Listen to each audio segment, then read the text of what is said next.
over and I got off the plane. A jumble of bad thoughts played through my brain. I felt wired, itchy. The original San Francisco vampire murders were still on my mind. And the fucking mastermind. Jamila was here in San Francisco, but that was a whole other subject. What was bothering me? Then I thought I knew what it was. Maybe I'd known all along. I called Jam at her office in the Hall of Justice. I was informed that she had the day off. I called her apartment, but there was no answer. Maybe she was out on one of the 5-mile runs she bragged about. Or she had a date with Tim Bradley from the Examiner, as if that was any of my business. But maybe not. Where was she? Had something happened to her? Or was I just being paranoid beyond belief? I was definitely working too hard. I didn't need this. I really didn't need this. I couldn't take the chance. I hurried to the American Airlines counter and canceled my flight out of San Francisco. I called Nana and told her I had to stay in California for a few hours. I would be in later tonight. Someone out here might be in trouble, I said. Yes, and that someone is you, Nana said. Goodbye, Alex. She hung up on me again.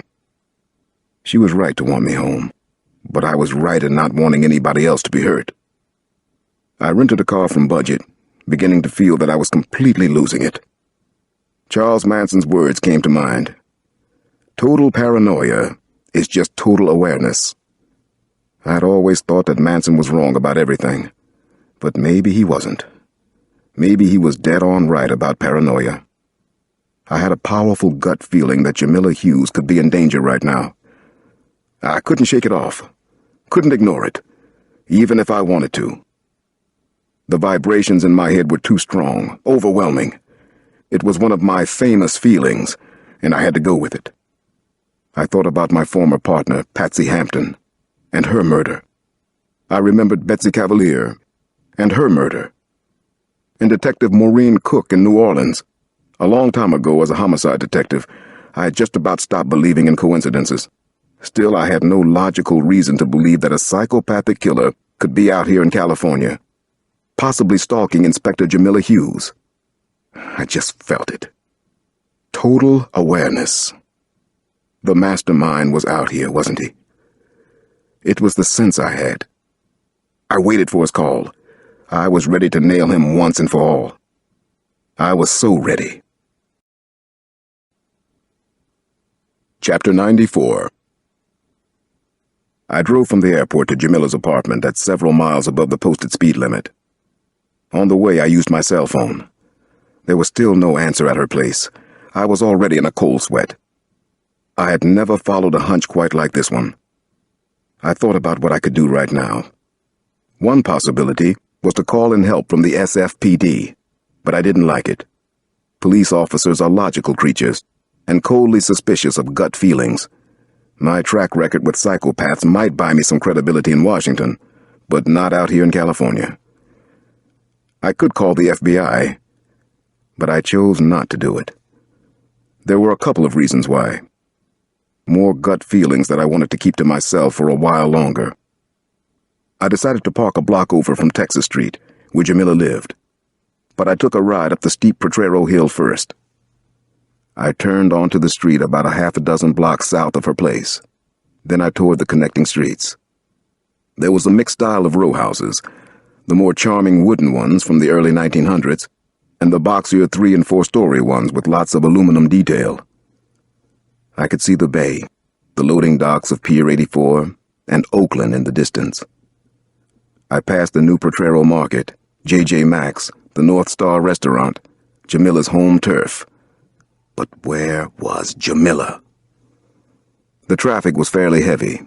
I hoped my rented sedan wouldn't be spotted easily, and that I'd see Jamila lugging groceries or jogging home from a nearby park where she'd worked out. But I didn't see her. Damn it, where was she?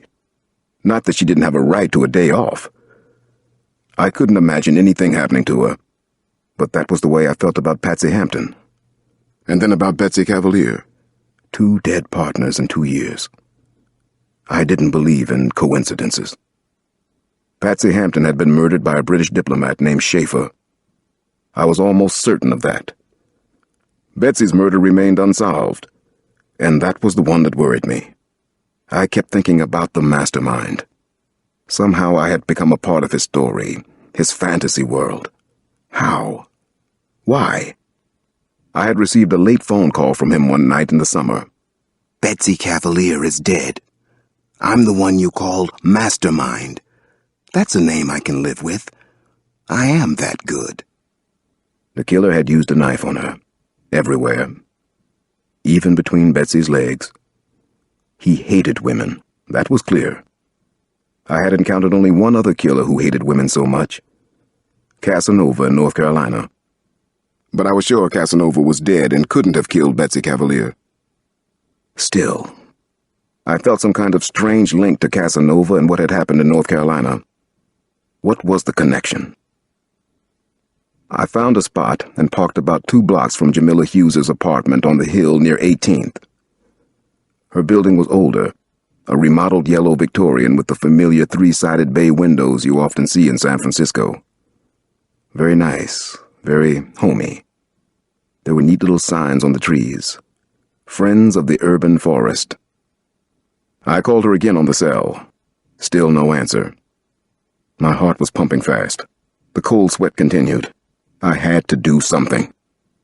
I went to the front door of the house, rang the bell, but no one answered. Damn it! Where is she? Safe neighborhood signs were stuck in bright green patches of grass up and down the street.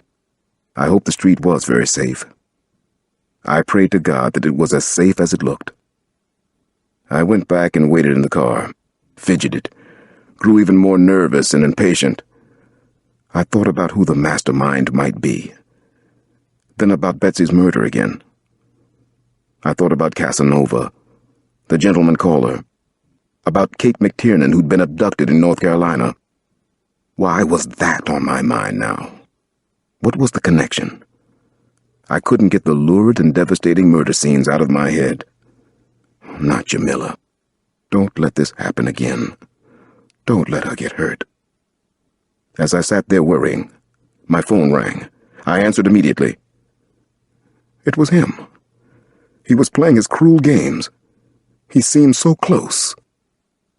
Where are you, Dr. Cross? I thought you were heading home to kith and kin. Maybe it's time that you did. Your work is done out here. There's nothing more you can do. Nothing at all. We wouldn't want anything to happen to Nana Mama and the kids, would we? That would be the worst thing, wouldn't it? The absolute worst. Chapter 95. I immediately called Nana in Washington. Either she wasn't there or she was still mad at me and wasn't picking up the phone. Damn it! Answer the phone, Nana! I frantically called home again, but there was still no answer. Pick up! Pick up, damn it! Pick up the phone! Sweat had begun to coat my neck and forehead. This was my darkest nightmare. My worst fear come true. What could I do from out here? I called Samson and told him to rush over to my house, then get back to me immediately. He didn't question me for a second. I'm sending a squad car now. It'll be there in minutes. I'll be right behind it. I'll get back to you, Alex, he said. I sat in the car and anxiously waited for Samson's call. My head was spinning with all kinds of terrible thoughts and images. There was nothing I could do. Not for Jamila if she was in trouble. Not for my own family back in Washington. I thought about the mastermind and the way he'd operated in the past. There were always dramatic taunts and barbs, and then, when I least expected it, he would act. He would make a strike to the heart. When I least expected it. Action, not words. Horrible murders. He knew I hadn't returned to Washington. Did he know for sure that I was in San Francisco? I couldn't focus as much as I needed to. Was it possible that he was right here on Jamila Street? Was the killer watching me now? He had shown that he was smart enough to follow me and not be seen. Did he want a showdown? The cell phone rang again. My heart jumped in my chest. I fumbled with the buttons. "Cross," I said. "Everybody's okay, Alex. I'm at the house with Nana and the kids. They're safe and sound. They're with me now." I shut my eyes and sighed in relief. "Put her on," I told Samson. "Don't take no for an answer from her. I need to talk to Nana about what we're going to do next." Chapter 96. Samson promised to stay with Nana and the kids until I could get home. There was no one that I trusted more. No one in the world they would be safer with. Still, I couldn't be sure. And that was a terrible weight to carry. I didn't feel I could leave California until I had at least located Jamila and knew she was safe. Finally, I called Tim Bradley at the Examiner. He didn't know where she was, or even that she had taken a day off from work. Maybe she needed to get away from town, to get away from being a homicide detective. I was beginning to feel that maybe I made a mistake by stopping in San Francisco. The longer I sat on the street outside her house, the more convinced I was of it. Maybe the job was finally getting to me. The instincts go first. Every time I considered leaving, I remembered the night I arrived at Betsy Cavalieri's house, saw her dead body. And besides, instincts had gotten me here in my career. Feelings, gut reactions, experiences from the past. Maybe just plain stubbornness. I stayed on surveillance, stayed at my post. I got out of the car a couple of times, walked a little up and down the block, climbed back in the car, waited some more. I felt more than a little ridiculous, but I wouldn't give in to it. I checked in with Samson again. Everything was okay at home. Another homicide detective I know, Jerome Thurman, had arrived at the house too. Double duty against the mastermind. Was that enough protection? Then I saw Jamila coming up the street in her Saab. I actually clapped my hands together. I smacked the dashboard with my palm. Yes! Thank God she was safe. There she was. She parked about a half block from her house on Texas Street and got out, pulling a University of San Francisco gym bag behind her. I wanted to run up and hug her, but I stayed in my car. Her hair was up in a ponytail. She was wearing a dark blue tee and loose gray workout pants. She was all right. She hadn't been hurt. Jamila hadn't been murdered by the mastermind. I stared through the windshield, waiting to see if anyone was watching her, stalking her. Part of me wanted to leave well enough alone now, to go home to Washington. But I kept remembering what had happened to Betsy Cavalier after we finished our case together. Why then? Why my partner? I almost didn't want to go there. I gave Jamila time to get inside. Then I called her on my cell. "This is Jamila Hughes. Your message is important to me.